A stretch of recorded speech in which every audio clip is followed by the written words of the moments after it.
ನಮಸ್ಕಾರ ಬಂಧುಗಳೇ. ವ್ಯಾಸಮುನಿಗಳು ಈಶಾನದೇವರ ಅಂದರೆ ಶಿವದೇವರ ಒಂದು ಸ್ತುತಿಯನ್ನು ಹೇಳಿದ್ದಾರೆ. ಈ ಸ್ತುತಿಯಿಂದಲೇ ನಾವು ಈ ಮಂತ್ರವನ್ನು ತೆಗೆದುಕೊಂಡಿದ್ದೇವೆ. ಈ ಈಶಾನ ಸ್ತುತಿಯನ್ನು ಯಾರು ಭಕ್ತಿಯಿಂದ ಪಾರಾಯಣ ಅಥವಾ ಶ್ರವಣ ಮಾಡುತ್ತಾರೋ ಅವರಿಗೆ ಬೇಡಿದ ವರದಾನ ಪ್ರಾಪ್ತಿಯಾಗುತ್ತದೆ. ಸರ್ವ ದಿಕ್ಕುಗಳಿಂದ ರಕ್ಷಣೆ ಸಿಗುತ್ತದೆ ಮತ್ತು ಭಕ್ತಿ ಮಾಡಲು ಸ್ಫೂರ್ತಿ ದೊರೆಯುತ್ತದೆ. ಸಾಧ್ಯವಾದರೆ ನಿಮಗೆ ಸಮಯ ಸಿಕ್ಕಾಗಲೆಲ್ಲ ಈ ಮಂತ್ರವನ್ನು ಶ್ರವಣ ಮಾಡಲು ಪ್ರಯತ್ನಿಸಿ. ಜೀವನವೇ ಬದಲಾಗಿ ಬಿಡುತ್ತದೆ. ಇಂದಿನ ಮನೆಮದ್ದು ಹೀಗಿದೆ ಬಂಧುಗಳೇ. ಖಾರ ಪದಾರ್ಥಗಳನ್ನು ಸೇವಿಸಿದರೆ ಬಾಯಿಯಲ್ಲಿ ಹುಣ್ಣಾಗುವುದು ಸಹಜ. ಇಂದು ನಾವು ಬಾಯಿ ಹುಣ್ಣಿಗೆ ಒಂದು ಸರಳ ಮನೆಮದ್ದನ್ನು ಹೇಳುತ್ತಿದ್ದೇವೆ. ಒಂದು ಕೆಂಪು ಬಣ್ಣದ ಗುಲಾಬಿ ಹೂವನ್ನು ತೆಗೆದುಕೊಂಡು ಅದರ ಎಸಳನ್ನು ಜಜ್ಜಿಕೊಳ್ಳಿ. ಈ ಜಜ್ಜಿದ ಗುಲಾಬಿ ಎಸಳಿಗೆ ಒಂದು ಸಣ್ಣ ತುಂಡು ಹುಡಿ ಮಾಡಿದ ಬೆಲ್ಲವನ್ನು ಸೇರಿಸಿ ಚೆನ್ನಾಗಿ ಮಿಕ್ಸ್ ಮಾಡಿಕೊಂಡು ಇದನ್ನು ತಿನ್ನಿ. ಈ ರೀತಿ 1 ವಾರ ತಿನ್ನುತ್ತಾ ಬಂದರೆ ಬಾಯಿ ಹುಣ್ಣಿನ ಸಮಸ್ಯೆ ದೂರವಾಗುತ್ತದೆ. ಬಂಧುಗಳೇ, ನೀವು ಚಾನಲಿಗೆ ಮೊದಲನೇ ಬಾರಿ ಬಂದಿದ್ದರೆ ಚಾನಲನ್ನು ಸಬ್ಸ್ಕ್ರೈಬ್ ಮಾಡಿ ಹತ್ತಿರದ ಬೆಲ್ ಬಟನ್ ಒತ್ತಿ ಆಲ್ ಅನ್ನುವ ಆಪ್ಷನ್ ಅನ್ನು ಸೆಲೆಕ್ಟ್ ಮಾಡಿ. ನೀವು ಸಬ್ಸ್ಕ್ರೈಬ್ ಮಾಡಿದರೆ ನಮಗೂ ಇನ್ನೂ ಹೆಚ್ಚು ವಿಡಿಯೋ ಮಾಡಲು ಸ್ಫೂರ್ತಿ ಸಿಗುತ್ತದೆ ಮತ್ತು ನಿಮಗೂ ನಮ್ಮ ಹೊಸ ವಿಡಿಯೋ ಅಪ್ಲೋಡ್ ಆದ ತಕ್ಷಣವೇ ಸಿಗುತ್ತದೆ. ಮಂತ್ರಶ್ರವಣ ಮಾಡುವಾಗ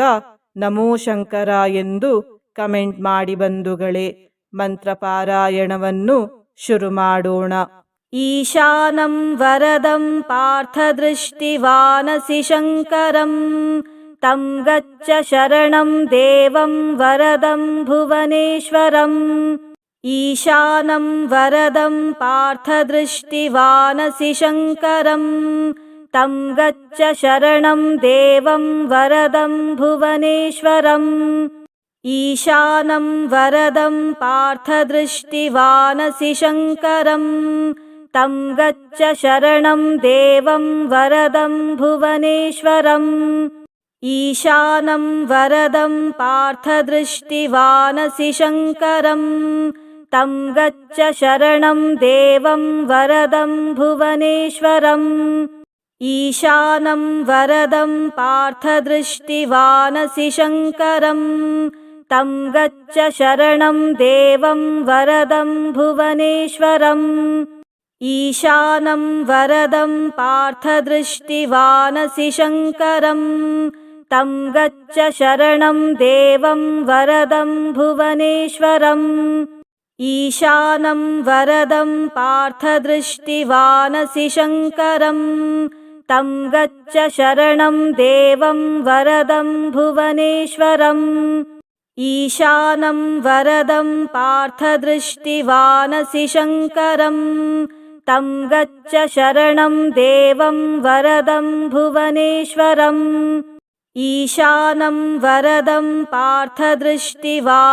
ಶಂಕರಂ ತಂ ಗಚ್ಚ ಶರಣಂ ದೇವಂ ವರದಂ ಭುವನೇಶ್ವರಂ. ಈಶಾನಂ ವರದಂ ಪಾರ್ಥದೃಷ್ಟಿವಾನಸಿ ಶಂಕರಂ ತಂ ಗಚ್ಚ ಶರಣಂ ದೇವಂ ವರದಂ ಭುವನೇಶ್ವರಂ. ಈಶಾನಂ ವರದಂ ಪಾರ್ಥದೃಷ್ಟಿವಾನಸಿ ಶಂಕರಂ ತಂ ಗಚ್ಚ ಶರಣಂ ದೇವಂ ವರದಂ ಭುವನೇಶ್ವರಂ. ಈಶಾನಂ ವರದಂ ಪಾರ್ಥದೃಷ್ಟಿವಾನಸಿ ಶಂಕರಂ ತಂ ಗಚ್ಚ ಶರಣಂ ದೇವಂ ವರದಂ ಭುವನೇಶ್ವರಂ. ಈಶಾನಂ ವರದಂ ಪಾರ್ಥದೃಷ್ಟಿವಾನಸಿ ಶಂಕರಂ ತಂ ಗಚ್ಚ ಶರಣಂ ದೇವಂ ವರದಂ ಭುವನೇಶ್ವರಂ. ಈಶಾನಂ ವರದಂ ಪಾರ್ಥದೃಷ್ಟಿವಾನಸಿ ಶಂಕರಂ ತಂ ಗಚ್ಚ ಶರಣಂ ದೇವಂ ವರದಂ ಭುವನೇಶ್ವರಂ. ಈಶಾನಂ ವರದಂ ಪಾರ್ಥದೃಷ್ಟಿವಾನಸಿ ಶಂಕರಂ तं गच्छ शरणं देवं वरदं भुवनेश्वरम् ईशानं वरदं पार्थदृष्टिवानसि शङ्करम् तं गच्छ शरणं देवं वरदं भुवनेश्वरम्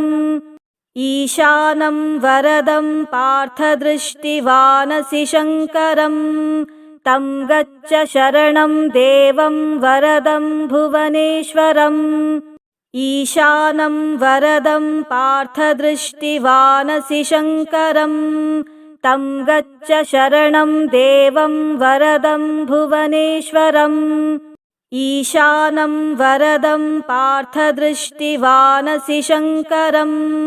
तं गच्छ शरणं देवं वरदं भुवनेश्वरम्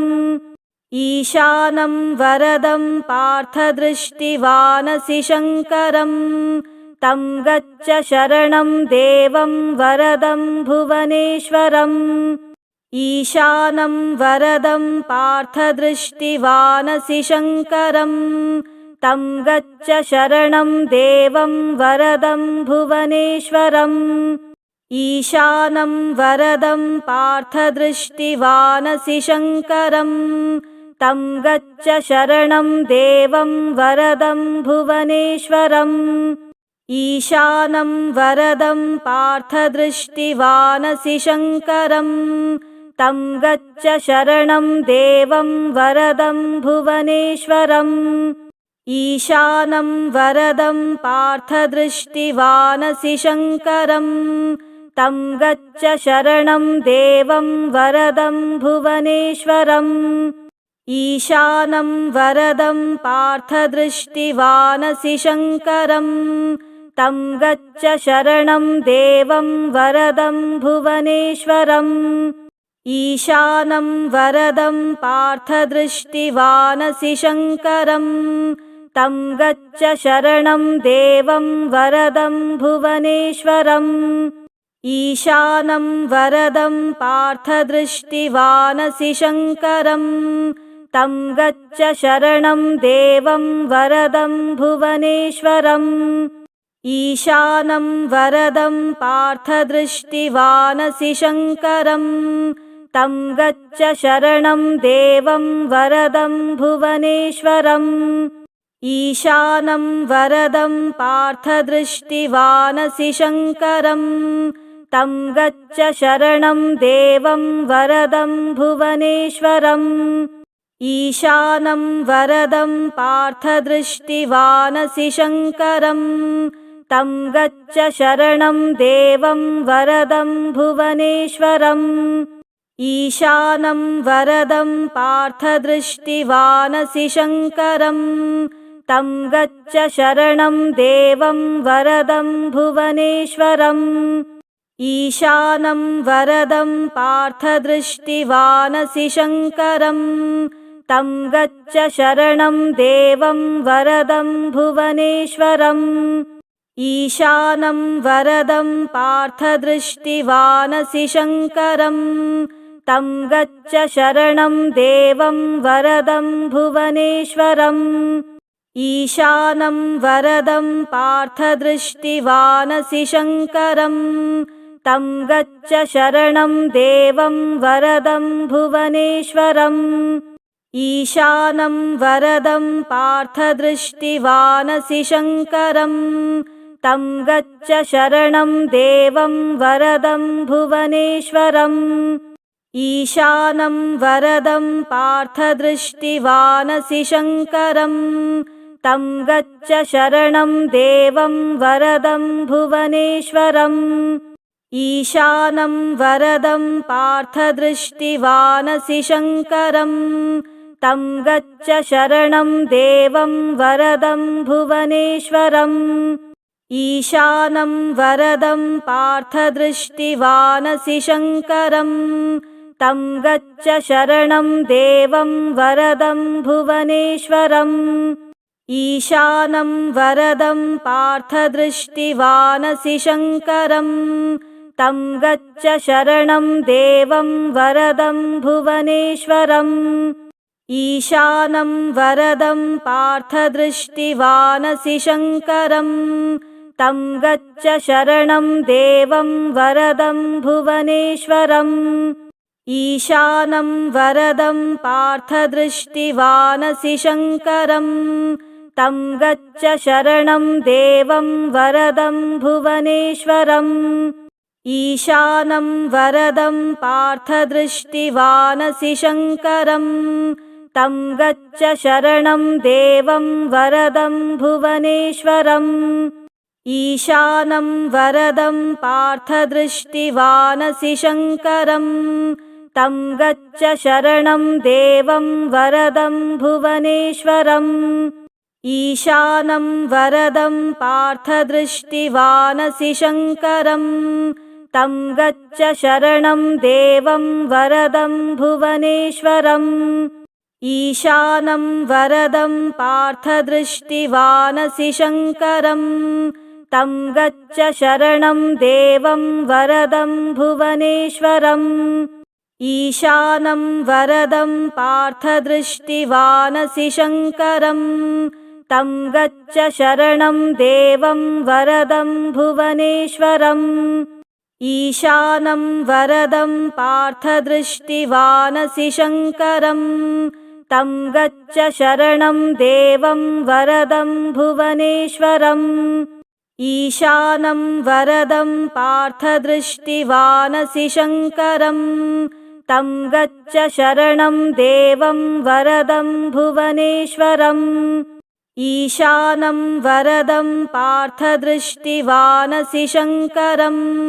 तं गच्छ शरणं देवं वरदं भुवनेश्वरम् ईशानं वरदं पार्थदृष्टिवानसि शङ्करम्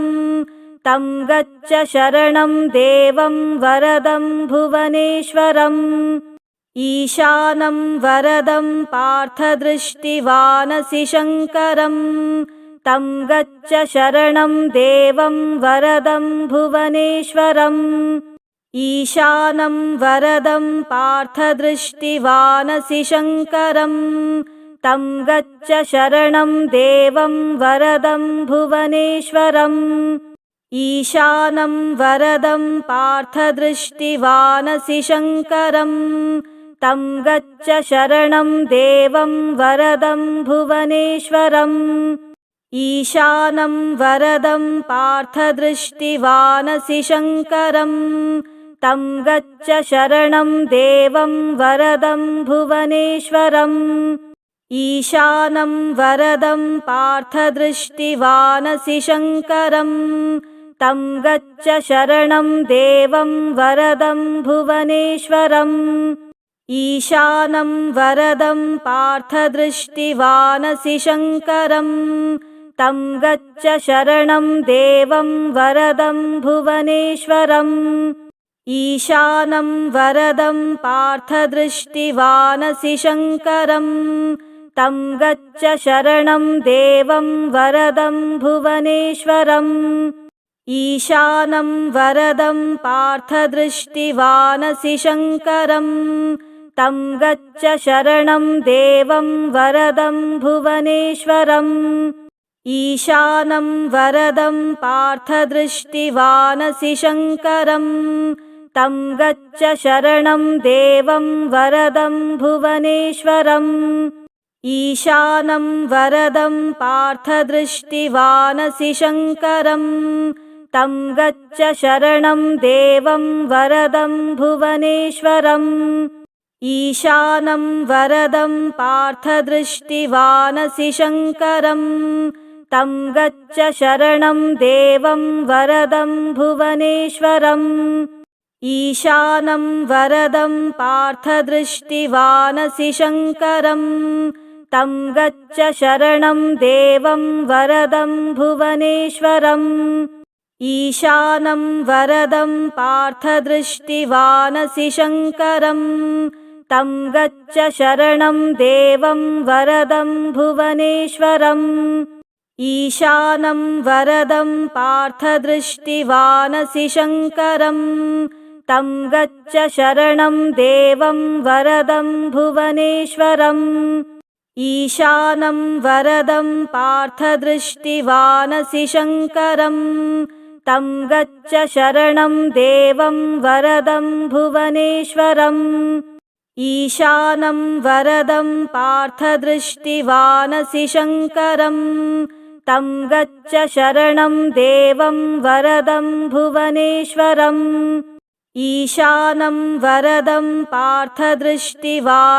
शङ्करम्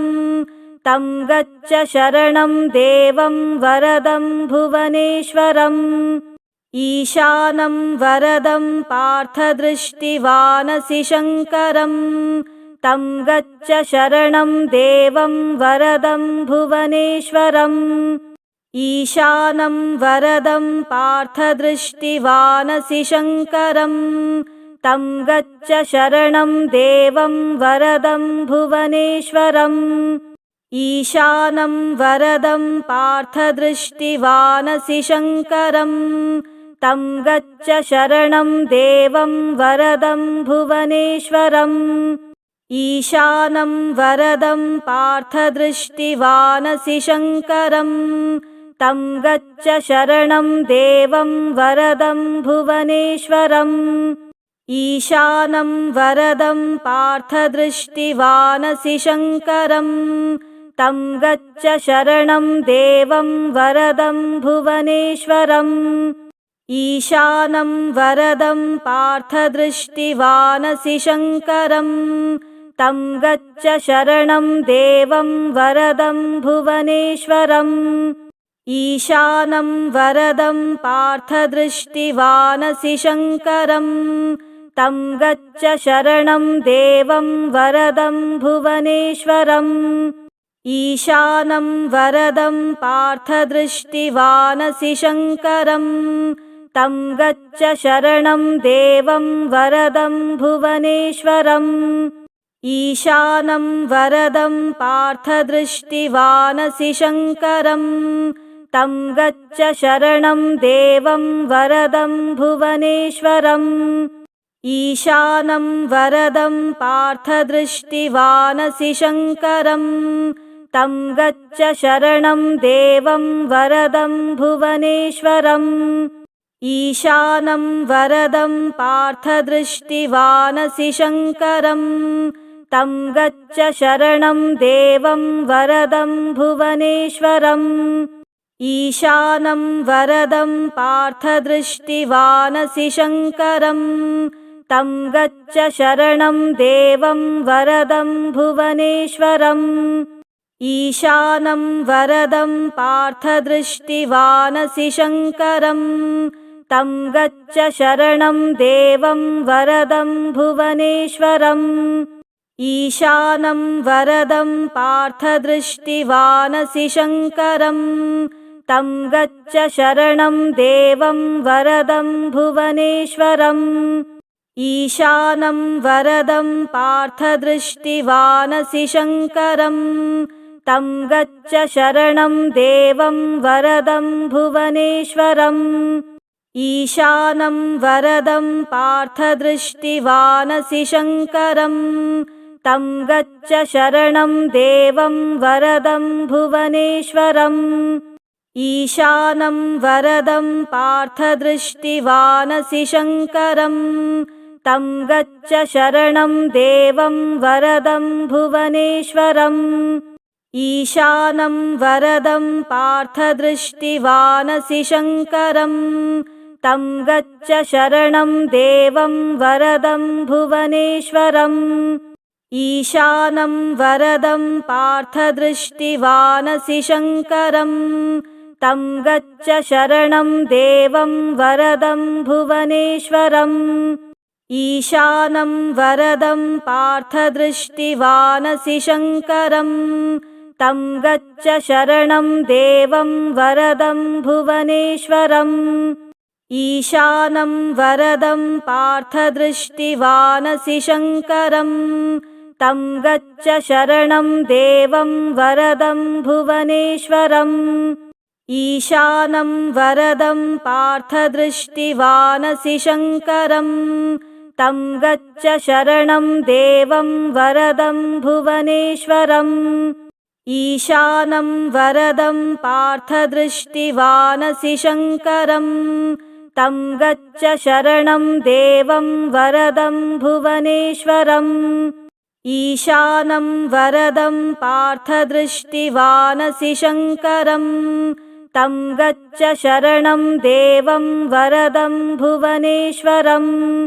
ईशानं वरदं पार्थदृष्टिवानसि शङ्करम् तं गच्छ शरणं देवं वरदं भुवनेश्वरम् ईशानं वरदं पार्थदृष्टिवानसि शङ्करम् तं गच्छ शरणं देवं वरदं भुवनेश्वरम् ईशानं वरदं पार्थदृष्टिवानसि शङ्करम् तं गच्छ शरणं देवं वरदं भुवनेश्वरम् ईशानं वरदं पार्थदृष्टिवानसि शङ्करम् तं गच्छ शरणं देवं वरदं भुवनेश्वरम् ईशानं वरदं पार्थदृष्टिवानसि शङ्करम् तं गच्छ शरणं देवं वरदं भुवनेश्वरम् ईशानं वरदं पार्थदृष्टिवानसि शङ्करम् तं गच्छ शरणं देवं वरदं भुवनेश्वरम् ईशानं वरदं पार्थदृष्टिवानसि शङ्करम् तं गच्छ शरणं देवं वरदं भुवनेश्वरम् ईशानं वरदं पार्थदृष्टिवानसि शङ्करम् तं गच्छ शरणं देवं वरदं भुवनेश्वरम् ईशानं वरदं पार्थदृष्टिवानसि शङ्करम् तं गच्छ शरणं देवं वरदं भुवनेश्वरम् ईशानं वरदं पार्थदृष्टिवानसि शङ्करम् तं गच्छ शरणं देवं वरदं भुवनेश्वरम् ईशानं वरदं पार्थदृष्टिवानसि शङ्करम् तं गच्छ शरणं देवं वरदं भुवनेश्वरम् ईशानं वरदं पार्थदृष्टिवानसि शङ्करम् तं गच्छ शरणं देवं वरदं भुवनेश्वरम् ईशानं वरदं पार्थदृष्टिवानसि शङ्करम् तं गच्छ शरणं देवं वरदं भुवनेश्वरम् ईशानं वरदं पार्थदृष्टिवानसि शङ्करम् तं गच्छ शरणं देवं वरदं भुवनेश्वरम् ईशानं वरदं पार्थदृष्टिवानसि शङ्करम् तं गच्छ शरणं देवं वरदं भुवनेश्वरम् ईशानं वरदं पार्थदृष्टिवानसि शङ्करम्